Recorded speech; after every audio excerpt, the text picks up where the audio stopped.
Good morning to all of you. ਅੱਜ ਆਪਾਂ ਸ਼ੁਰੂ ਕਰਨ ਜਾ ਰਹੇ ਹਾਂ IBRD। IBRD ਜਿਹੜਾ international bank for reconstruction and development.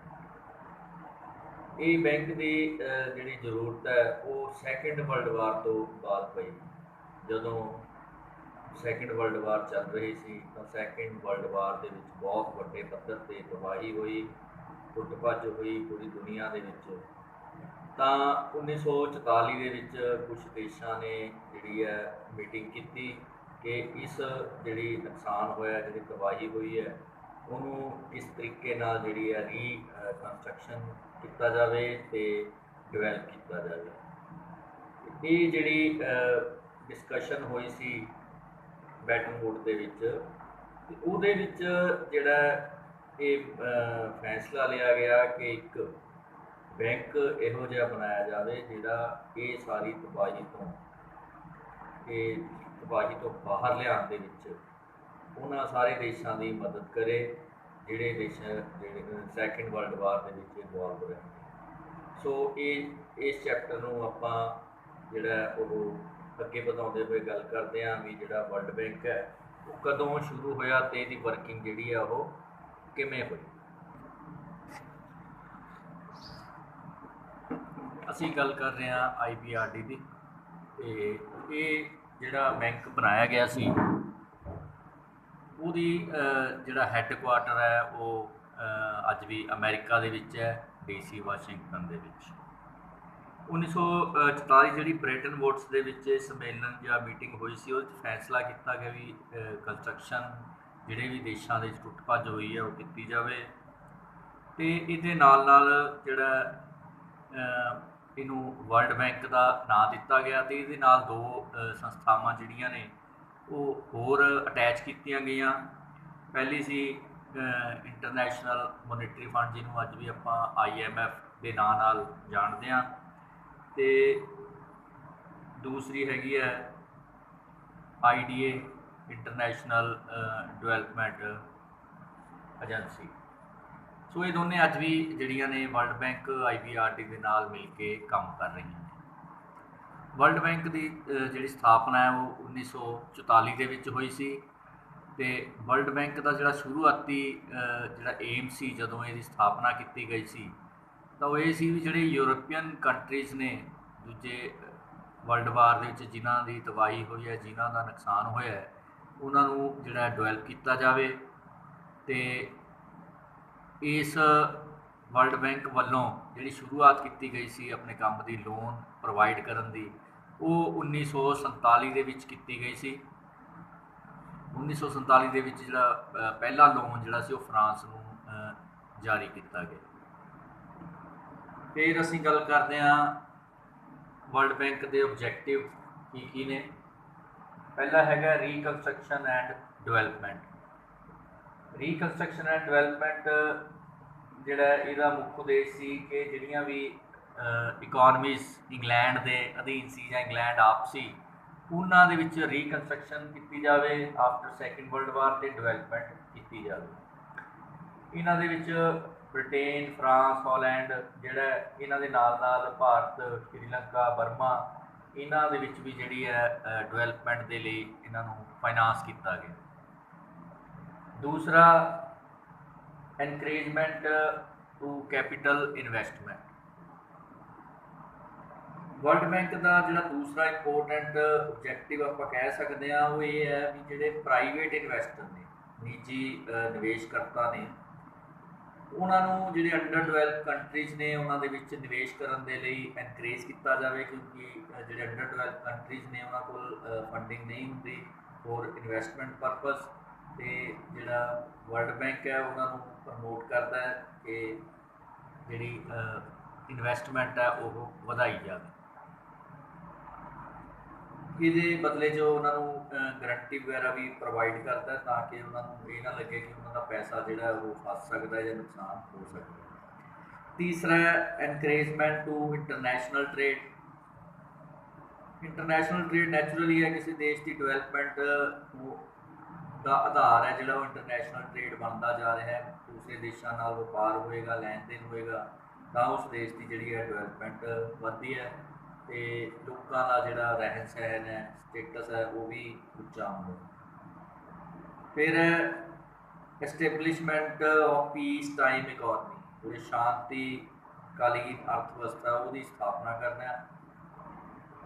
World bank ਜਿਹੜਾ ਇਸ ਉਦੇਸ਼ ਨੂੰ ਪੂਰਾ ਕਰਨ ਦੇ ਲਈ ਦੇਸ਼ ਦੀ ਜਿਹੜੀ ਯੁੱਧਕਾਲੀਨ ਅਰਥ ਵਿਵਸਥਾ ਹੈ, ਜਿੱਥੇ ਮਤਲਬ ਵਾਰ ਟਾਈਮ ਹਾਲਾਤ ਨੇ, ਉਹਨਾਂ ਨੂੰ ਜਿਹੜਾ ਪੀਸਫੁਲ ਇਕੋਨਮੀ ਦੇ ਵਿੱਚ ਕਨਵਰਟ ਕਰਨਾ ਦੇ ਵਿੱਚ ਵੀ ਜਿਹੜਾ ਉਹ ਆਪਣੀ ਭੂਮਿਕਾ ਨਿਭਾਉਂਦਾ ਹੈ।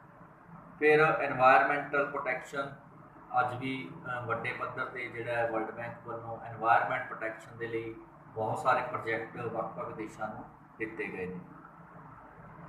ਫਿਰ ਨੈਕਸਟ ਮੈਂ ਗੱਲ ਕਰਦਾ ਜਿਹੜੀ ਮੈਂਬਰਸ਼ਿਪ ਸਿਸਟਮ ਹੈ ਉਹ ਕੀ ਹੈ। ਮੈਂਬਰਸ਼ਿਪ ਦੀ ਗੱਲ ਕਰੀਏ ਤਾਂ ਜਦੋਂ ਇਸ ਬੈਂਕ ਨੂੰ ਬਣਾਉਣ ਦੀ ਗੱਲ ਹੋਈ ਸੀ ਤਾਂ ਸ਼ੁਰੂ ਦੇ ਵਿੱਚ ਜਿਹੜੇ ਕੰਟਰੀਜ਼ ਨੇ 31 ਦਸੰਬਰ 1945 ਤੱਕ ਇਸ ਦੀ ਮੈਂਬਰਸ਼ਿਪ ਲੈ ਲਈ ਸੀ, ਉਹ ਦੇਸ਼ਾਂ ਨੂੰ ਜਿਹੜਾ ਫਾਊਂਡਰ ਮੈਂਬਰ ਕਿਹਾ ਜਾਂਦਾ ਹੈ। ਅਤੇ ਉਸ ਤੋਂ ਬਾਅਦ ਜਿਹੜੇ ਵੱਖ-ਵੱਖ ਦੇਸ਼ ਜਿਹੜੇ ਆ ਉਹ ਇੱਕ ਜਨਰਲ ਇਸ ਦੇ ਮੈਂਬਰ ਬਣਦੇ ਚਲੇ ਗਏ ਅਤੇ ਪ੍ਰੈਜੈਂਟਲੀ ਜਿਹੜਾ 190 ਦੇ ਕਰੀਬ ਦੇਸ਼ ਜਿਹੜੇ ਨੇ ਉਹ ਵਰਲਡ ਬੈਂਕ ਦੇ ਮੈਂਬਰ ਨੇ। ਇੰਡੀਆ ਦੀ ਗੱਲ ਕਰੀਏ ਤਾਂ ਇੰਡੀਆ ਕਿਉਂਕਿ ਉਸ ਸਮੇਂ ਇੰਗਲੈਂਡ ਦੇ ਅਧੀਨ ਸੀ ਅਤੇ ਇੰਡੀਆ ਵੀ ਜਿਹੜਾ ਉਹ ਫਾਰਮਰ ਜਿਹੜੇ ਫਾਊਂਡਰ ਮੈਂਬਰਸ ਨੇ ਉਹਨਾਂ ਦੇ ਵਿੱਚ ਸ਼ਾਮਿਲ ਹੈ। ਇੰਡੀਆ ਦਸੰਬਰ 27 1945 ਦੇ ਵਿੱਚ 1945 ਦੇ ਵਿੱਚ ਇਸ ਦਾ ਵਰਲਡ ਬੈਂਕ ਦਾ ਜਿਹੜਾ ਉਹ ਮੈਂਬਰ ਬਣ ਗਿਆ ਸੀ। ਫਿਰ ਆਪਾਂ ਗੱਲ ਕਰੀਏ ਕੈਪੀਟਲ ਆਫ ਵਰਲਡ ਬੈਂਕ ਦੀ ਪੂੰਜੀ ਜਿਹੜੀ ਹੈ ਉਹ ਕਿੰਨੀ ਕੁ ਹੈ। ਵਰਲਡ ਬੈਂਕ ਦੀ ਜਦੋਂ ਸਥਾਪਨਾ ਕੀਤੀ ਗਈ ਤਾਂ ਇਸ ਦੀ ਜਿਹੜੀ ਪੂੰਜੀ ਹੈ ਉਹ 10 ਅਰਬ ਡਾਲਰ ਦੇ ਕਰੀਬ ਸੀ, ਪਰ ਸਮੇਂ ਦੇ ਨਾਲ ਨਾਲ ਮੈਂਬਰ ਜੁੜਦੇ ਗਏ, ਮੈਂਬਰ ਦੀ ਜਿਹੜਾ ਸ਼ੇਅਰ ਹੈ, ਮੈਂਬਰਸ਼ਿਪ ਹੈ ਉਹ ਵੀ ਵੱਧਦੀ ਗਈ ਅਤੇ ਅੱਜ ਜਿਹੜਾ ਸਟੇਟਸ ਹੈ ਉਹ ਵਰਲਡ ਬੈਂਕ ਦਾ ਕਰੀਬ 270 ਬਿਲੀਅਨ ਡਾਲਰ ਜਿਹੜਾ ਉਹ ਪਾਰ ਕਰ ਗਿਆ ਕੈਪੀਟਲ। ਅਤੇ ਅਮਰੀਕਾ ਜਿਹੜਾ ਇਸ ਦਾ ਟੌਪ ਮੈਂਬਰ ਹੈ ਵਿਦ ਦੀ ਸ਼ੇਅਰ ਆਫ 17%, 17% ਇਹਦਾ ਸ਼ੇਅਰ ਹੈ। ਅਤੇ ਜਿਹੜੀ ਮੈਂਬਰਸ਼ਿਪ ਦਾ ਪ੍ਰੋਸੀਜਰ ਹੈ ਇਹਦੇ ਵਿੱਚ ਫੀਸ ਜਮ੍ਹਾਂ ਕਰਾਉਣ ਦਾ, ਉਹ ਇਹ ਹੈ ਵੀ ਵੈਸੇ ਹਰੇਕ ਮੈਂਬਰ ਨੂੰ 20% ਜਿਹੜਾ ਉਹ ਸ਼ੇਅਰ ਆਪਣਾ ਜਮ੍ਹਾਂ ਕਰਾਉਣਾ ਪੈਂਦਾ ਹੈ। ਉਹਦੇ 'ਚ 2% ਗੋਲਡ ਅਤੇ 18% ਉਹਨਾਂ ਦੀ ਆਪਣੀ ਜਿਹੜੀ ਕਰੰਸੀ ਹੈ ਉਹ ਉਹਨਾਂ ਨੂੰ ਦੇਣੀ ਪੈਂਦੀ ਹੈ। ਫਿਰ ਅਸੀਂ ਗੱਲ ਕਰਦੇ ਹਾਂ ਜਿਹੜਾ ਪ੍ਰਬੰਧਨ ਹੈ ਇਹਨਾਂ ਦਾ, ਵਰਲਡ ਬੈਂਕ ਦਾ ਮੈਨੇਜਮੈਂਟ ਹੈ ਉਹ ਕਿੱਦਾਂ ਦੀ ਹੈ। ਉਹਦੇ ਵਾਸਤੇ ਮੈਂ ਜਿਹੜਾ ਇਹ ਇੱਕ ਪੂਰਾ ਟਰੀ ਅਸੀਂ ਲਿਆ ਇੱਥੇ। ਇਸ ਟਰੀ ਦੀ ਮਦਦ ਦੇ ਨਾਲ ਅਸੀਂ ਇਹ ਪੜ੍ਹ ਸਕਦੇ ਹਾਂ। ਦੇਖੋ ਇਹ ਹੈ ਬੋਰਡ ਆਫ ਗਵਰਨਰਸ, ਫਿਰ ਐਗਜ਼ੀਕਿਊਟਿਵ ਡਾਇਰੈਕਟਰਸ ਨੇ ਜਿਹੜੇ ਹੁੰਦੇ ਆ, ਉਹਦੇ ਵਿੱਚ ਡਾਇਰੈਕਟਰ ਜਨਰਲ ਅਤੇ ਚੇਅਰਪਰਸਨ, ਇਹ ਇਹਨਾਂ ਦੀਆਂ ਪੋਸਟਾਂ ਨੇ। ਇਸ ਤੋਂ ਬਾਅਦ ਨੈਕਸਟ ਪੋਸਟ ਆ ਜਾਂਦੀ ਹੈ ਜਿਹੜੀ ਉਹ ਪ੍ਰੈਜ਼ੀਡੈਂਟ। ਇਹ ਜਿਹੜੇ ਨਾਮ ਨੇ ਇਹ ਮਤਲਬ ਪ੍ਰੈਜੈਂਟਲੀ ਇਹ ਐਗਜ਼ਿਸਟ ਕਰ ਰਹੇ ਨੇ ਕਿਉਂਕਿ ਇਹ ਚਾਰਟ ਜਿਹੜਾ ਬਹੁਤ ਲੇਟੈਸਟ ਹੈ, 1 ਅਪ੍ਰੈਲ 2020 ਦਾ। ਸੋ ਇਹ ਤੁਹਾਡੇ ਲਈ ਕੰਮ ਦੀ ਗੱਲ ਵੀ ਹੈ। ਸੋ ਜਿਹੜਾ ਪ੍ਰੈਜ਼ੀਡੈਂਟ ਹੈ ਡੇਵਿਡ ਮਾਲਪਾਸ। ਉਸ ਤੋਂ ਬਾਅਦ ਇਹਦੇ ਅੰਡਰ ਜਿਹੜੇ ਨੇ ਨਾਲ ਇਹਦੇ ਸਹਾਇਕ ਦੇ ਤੌਰ 'ਤੇ ਬਹੁਤ ਸਾਰੇ ਹੋਰ ਵਾਈਸ ਪ੍ਰੈਜ਼ੀਡੈਂਟ ਵੀ ਕੰਮ ਕਰ ਰਹੇ ਨੇ। ਇੱਥੇ ਤੁਸੀਂ ਦੇਖ ਸਕਦੇ ਹੋ ਵਾਈਸ ਪ੍ਰੈਜ਼ੀਡੈਂਟ, ਆਡੀਟਰ ਜਨਰਲ, ਅਤੇ ਇਹ ਹੈ ਐਕਟਿੰਗ ਵਾਈਸ ਪ੍ਰੈਜ਼ੀਡੈਂਟ ਜਾਂ ਨਾਲ ਇਹ ਚੀਫ ਇਕੋਨਮਿਸਟ ਦੀ ਭੂਮਿਕਾ ਵੀ ਨਿਭਾ ਰਹੇ ਨੇ। ਉਸ ਤੋਂ ਬਾਅਦ ਵਾਈਸ ਪ੍ਰੈਜ਼ੀਡੈਂਟ ਜਿਹੜੇ ਹੈ ਹਿਊਮਨ ਰਿਸੋਰਸਿਸ ਨੂੰ ਡੀਲ ਕਰਦੇ ਆ, ਇਹ ਵਾਈਸ ਪ੍ਰੈਜ਼ੀਡੈਂਟ ਐਕਟਿੰਗ ਨੇ। ਇੱਧਰ ਇੰਸਟੀਟਿਊਸ਼ਨਲ ਇੰਟੀਗ੍ਰਿਟੀ। ਸੋ ਇਹ ਤੁਸੀਂ ਕਹਿ ਸਕਦੇ ਹੋ ਵੀ ਸੀਨੀਅਰ ਵਾਈਸ ਪ੍ਰੈਜ਼ੀਡੈਂਟ ਅਤੇ ਇੱਧਰ ਸਾਰੇ vice president. Senior vice president ਤੋਂ ਬਾਅਦ ਸਾਰੇ ਜਿਹੜੇ ਦੋ ਨਾਲ ਐਕਟਿੰਗ ਵਾਈਸ ਪ੍ਰੈਜ਼ੀਡੈਂਟ ਵੀ ਲਏ ਹੋਏ ਨੇ। ਉਸ ਤੋਂ ਬਾਅਦ ਪ੍ਰੈਜ਼ੀਡੈਂਟ ਦੇ ਅਧੀਨ ਜਿਹੜੀਆਂ ਹੋਰ ਪੋਸਟਾਂ ਨੇ ਉਹਦੇ ਵਿੱਚ MD ਆਪਰੇਸ਼ਨ, ਫਿਰ MD ਡਿਵੈਲਪਮੈਂਟ ਪਾਲਿਸੀ, ਫਿਰ ਵਾਈਸ ਪ੍ਰੈਜ਼ੀਡੈਂਟ ਕਾਰਪੋਰੇਟ ਰਿਲੇਸ਼ਨ, ਅਤੇ ਫਿਰ MD ਜਿਹੜਾ ਉਹ ਫਾਈਨੈਂਸ਼ੀਅਲ ਆਫਿਸਰ। ਉਸ ਤੋਂ ਬਾਅਦ ਮੈਨੇਜਿੰਗ ਡਾਇਰੈਕਟਰ MD ਜਿਹੜਾ ਐਡਮਿਨਿਸਟ੍ਰੇਟਿਵ ਆਫਿਸਰ। ਇਹਨਾਂ ਨੂੰ ਜਿਹੜਾ ਅੱਗੇ ਵੀ ਕਈ ਕੈਟਾਗਰੀਜ਼ ਦੇ ਵਿੱਚ ਡਿਵਾਈਡ ਕੀਤਾ ਹੋਇਆ। ਦੇਖੋ ਤੁਸੀਂ ਜਿਹੜਾ MD ਹੈ IBRDA ਦਾ ਆਪਰੇਸ਼ਨ ਦੇ ਵਿੱਚ ਵਾਈਸ ਪ੍ਰੈਜ਼ੀਡੈਂਟ ਇਨਫਰਾਸਟਰਕਚਰ, ਫਿਰ ਆਪਰੇਸ਼ਨ ਪਾਲਿਸੀ, ਕੰਟਰੀ ਸਰਵਿਸਿਜ਼, ਇਹ ਸਾਰੇ ਜਿਹੜੇ ਵਾਈਸ ਪ੍ਰੈਜ਼ੀਡੈਂਟ ਅੱਗੇ ਲਗਾਏ ਹੁੰਦੇ ਨੇ ਤੇ ਇਹ ਜਿਹੜੇ ਅਲੱਗ-ਅਲੱਗ ਕੰਟਰੀਜ਼ ਦੇ ਵਿੱਚ ਇਹਨਾਂ ਨੂੰ ਡਿਪਿਊਟ ਕੀਤਾ ਜਾਂਦਾ। ਸੋ ਇਸ ਤਰੀਕੇ ਨਾਲ ਅਸੀਂ ਕਹਿ ਸਕਦੇ ਹਾਂ ਵੀ ਇਹਨਾਂ ਦਾ ਜਿਹੜਾ ਵਰਕਿੰਗ ਪੂਰਾ ਢਾਂਚਾ ਹੈ ਉਹ ਬੜਾ ਵੱਡੇ ਪੱਧਰ 'ਤੇ ਫੈਲਿਆ ਹੋਇਆ ਤੇ ਹਰੇਕ ਦੇਸ਼ ਦੇ ਵਿੱਚ ਵਰਲਡ ਬੈਂਕ ਦੀ ਜਿਹੜੀ ਰਿਪਰੈਜ਼ੈਂਟੇਟਿਵ ਹੈ। ਸਾਡੇ ਇੰਡੀਆ ਦੇ ਵਿੱਚ ਵੀ ਇਹਨਾਂ ਦਾ ਜਿਹੜਾ ਬ੍ਰਾਂਚ ਆਫਿਸ ਹੈ ਦਿੱਲੀ ਦੇ ਵਿੱਚ। ਹੁਣ ਅਸੀਂ ਗੱਲ ਕਰਦੇ ਹਾਂ ਫੰਡਿੰਗ ਸਟ੍ਰੈਟਜੀ ਜਿਹੜੀ ਵਰਲਡ ਬੈਂਕ ਦੀ, ਉਹ ਕੀ ਹੈ। ਫੰਡਿੰਗ ਸਟ੍ਰੈਟਜੀ ਦੇ ਵਿੱਚ ਬੈਂਕ ਦਾ ਕੰਮ ਦੇਖੋ, ਬੈਂਕ ਨੇ ਲੋਨ ਦੇਣੇ ਨੇ ਤਾਂ ਉਹਨੂੰ ਵੀ ਪੈਸੇ ਦੀ ਜਿਹੜੀ ਹੈ ਜ਼ਰੂਰਤ ਹੁੰਦੀ ਹੈ। ਉਹਦੇ ਕੋਲ ਪੈਸਾ ਹੋਏਗਾ ਤਾਂ ਹੀ ਉਹ ਬੈਂਕ ਜਿਹੜਾ ਦੂਸਰਿਆਂ ਨੂੰ ਜਿਹੜੀ ਹੈ ਉਹ ਲੋਨ ਵਗੈਰਾ ਜਾਂ ਹੋਰ ਸਕੀਮਾਂ ਦੇ ਵਿੱਚ ਪੈਸਾ ਪ੍ਰੋਵਾਈਡ ਕਰ ਸਕਦਾ। ਇਹਦੇ ਵਿੱਚ ਅਗਰ ਗੱਲ ਕਰੀਏ ਤਾਂ ਬੈਂਕ ਦੋ ਤਰ੍ਹਾਂ ਨਾਲ ਜਿਹੜੀ ਹੈ ਉਹ ਬੋਰਿੰਗ ਉਧਾਰ ਜਿਹੜੀ ਹੈ ਉਹ ਲੈਂਦਾ ਹੈ। ਜਿਵੇਂ ਬੈਂਕ ਜਿਹੜਾ ਇੰਟਰਨੈਸ਼ਨਲ ਮਾਰਕੀਟ ਦੇ ਵਿੱਚ ਲੰਬੇ ਸਮੇਂ ਦੇ ਜਿਹੜੇ ਨੇ ਉਹ ਲੰਬੇ ਸਮੇਂ ਦੇ ਅਤੇ ਥੋੜ੍ਹੇ ਸਮੇਂ ਦੇ long term and short term ਦੋਨਾਂ ਸਮੇਂ ਦੇ ਲਈ ਜਿਹੜਾ ਹੈ ਉਹ ਇੰਟਰਨੈਸ਼ਨਲ ਮਾਰਕੀਟ ਦੇ ਵਿੱਚੋਂ ਲੋਨ ਲੈਂਦਾ ਹੈ। ਇਸ ਤੋਂ ਇਲਾਵਾ ਜਿਹੜੀ ਬੈਂਕ ਅਦਲਾ ਬਦਲੀ ਐਗਰੀਮੈਂਟ ਦੇ ਤਹਿਤ ਵੀ ਜਿਹੜਾ ਬੈਂਕ ਕਰਜ਼ਾ ਲੈਂਦਾ। ਇਸ ਤੋਂ ਇਲਾਵਾ ਬੈਂਕ ਜਿਹੜਾ ਉਹ ਦੋ ਹੋਰ ਤਰੀਕਿਆਂ ਨਾਲ, ਜਿਵੇਂ ਸਿੱਧਾ ਬੌਂਡ ਜਾਰੀ ਕਰਕੇ ਅਤੇ ਨੋਟ ਪੱਤਰ ਜਾਰੀ ਕਰਕੇ ਵੀ, ਜਾਂ ਜਿਹੜੀਆਂ ਆਪਣੀਆਂ ਸਿਕਿਉਰਿਟੀਜ਼ ਵਗੈਰਾ ਸੇਲ ਕਰਕੇ ਵੀ ਲੋਨ ਜਿਹੜਾ ਉਹ ਪ੍ਰਾਪਤ ਕਰ ਲੈਂਦਾ। ਫਿਰ ਬੈਂਕ ਦੀਆਂ ਜਿਹੜੀਆਂ ਲੈਂਡਿੰਗ ਐਕਟੀਵਿਟੀ ਨੇ ਉਹਦੇ ਵਿੱਚ ਕੀ ਕੁਛ ਆ ਜਾਂਦਾ ਹੈ। ਆਪਣੇ ਕੋਸ਼ਾਂ ਤੋਂ ਸਿੱਧੇ ਰੀਨ ਪ੍ਰਦਾਨ ਕਰਦਾ ਹੈ ਜਾਂ ਹਿੱਸੇਦਾਰੀ ਵੀ ਉਹਦੇ ਵਿੱਚ ਪਾ ਲੈਂਦਾ ਹੈ। ਦੂਜਾ, ਜਿਹੜੇ ਮੈਂਬਰ ਨੇ ਅਤੇ ਫਾਈਨੈਂਸ਼ੀਅਲ ਮਾਰਕੀਟ ਤੋਂ ਇਕੱਠੇ ਜਿਹੜੇ ਕੋਸ਼ ਨੇ, ਮਤਲਬ ਇਨਕਮ ਦੇ, ਉਹਨਾਂ 'ਚੋਂ ਜਾਂ ਬੈਂਕ ਦੁਆਰਾ ਲਏ ਗਏ ਰੀਨਾਂ ਵਿੱਚੋਂ ਰੀਨ ਪ੍ਰਦਾਨ, ਬੈਂਕ ਨੇ ਕਿਤੋਂ ਰੀਨ ਲਏ ਨੇ ਉਹਨਾਂ ਦੇ ਵਿੱਚੋਂ ਵੀ ਰੀਨ ਜਿਹੜਾ ਅੱਗੇ ਲਿਆ ਜਾ ਸਕਦਾ ਹੈ।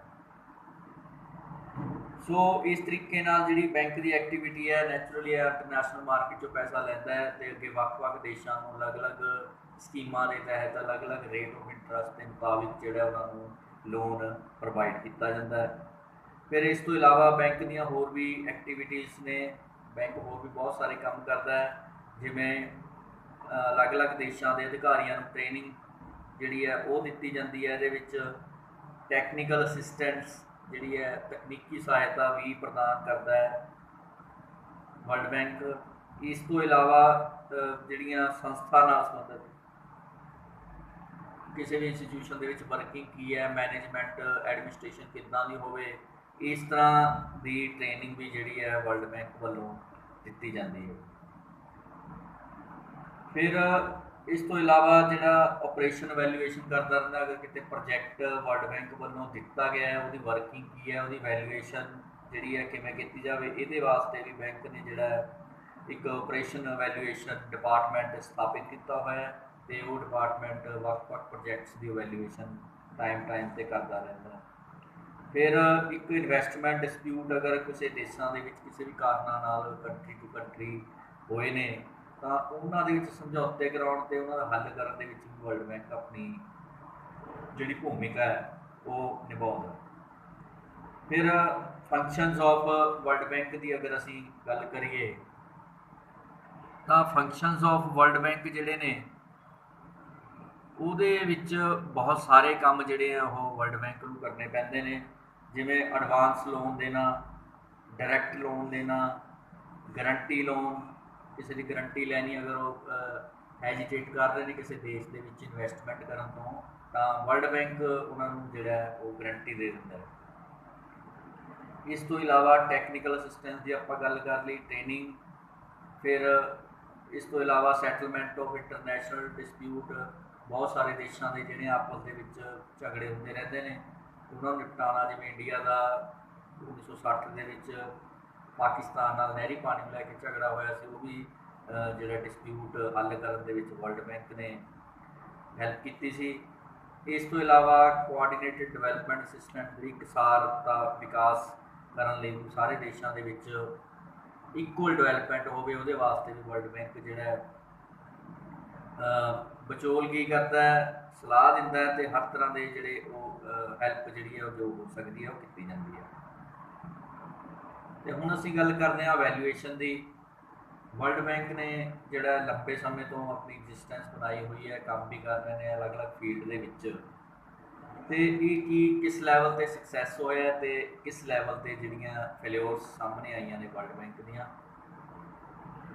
ਪਹਿਲਾਂ ਮੈਂ ਗੱਲ ਕਰਦੇ ਹਾਂ ਸਕਸੈਸਿਸ ਕੀ ਨੇ, ਕੀ ਚੰਗੇ ਕੰਮ ਹੋਏ ਨੇ ਜਾਂ ਉਹਦੇ ਰਿਜ਼ਲਟ ਜਿਹੜੇ ਨੇ ਉਹ ਚੰਗੇ ਸਾਹਮਣੇ ਆਏ ਨੇ। ਇਹਦੇ ਵਿੱਚ ਪਹਿਲਾ ਹੈ ਵੀ ਇਨਕਰੀਜ਼ ਇਨ ਕੈਪੀਟਲ, ਪੂਰੀ ਦੁਨੀਆ ਦੇ ਵਿੱਚ ਕੈਪੀਟਲ ਦੀ ਐਕਸਪੈਂਸ਼ਨ ਹੋਈ ਹੈ, ਪੂੰਜੀ ਵਧੀ ਹੈ।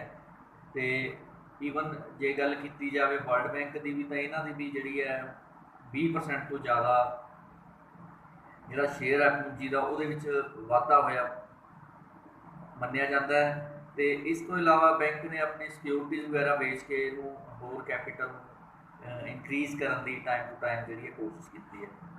ਫਿਰ ਜਿਹੜੇ ਅੰਡਰ ਡਿਵੈਲਪ ਕੰਟਰੀਜ਼ ਨੇ ਉਹਨਾਂ ਨੂੰ ਇੰਪੋਰਟੈਂਸ ਦਿੱਤੀ ਹੈ।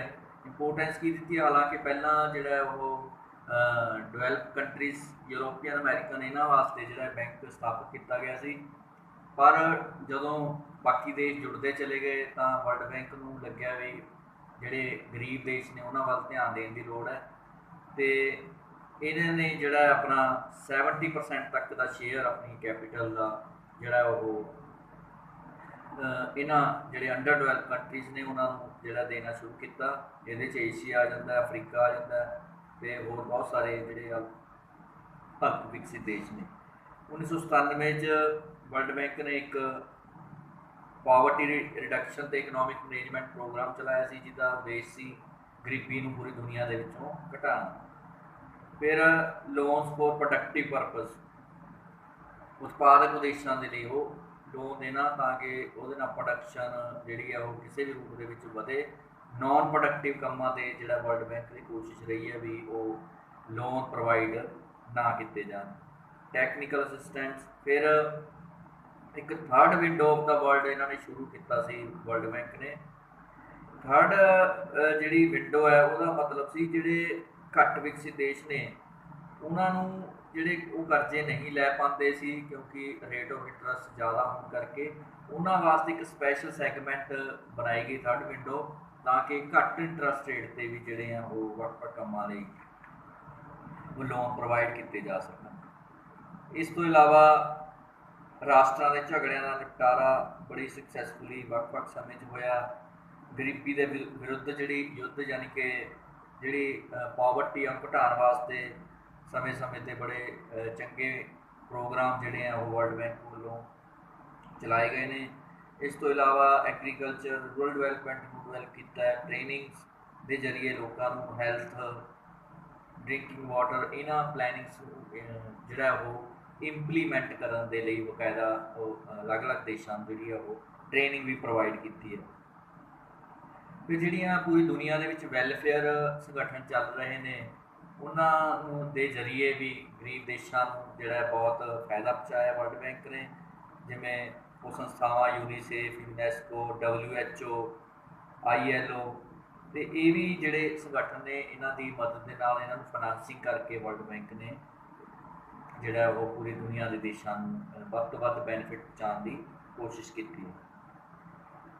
ਫਿਰ ਇਸ ਤੋਂ ਇਲਾਵਾ ਐਨਵਾਇਰਨਮੈਂਟ ਪ੍ਰੋਟੈਕਸ਼ਨ 'ਤੇ ਵੀ ਬਹੁਤ ਸਾਰੇ ਪ੍ਰੋਜੈਕਟ ਜਿਹੜੇ ਆ ਉਹ ਵਰਲਡ ਬੈਂਕ ਦੇ ਚੱਲ ਰਹੇ ਨੇ।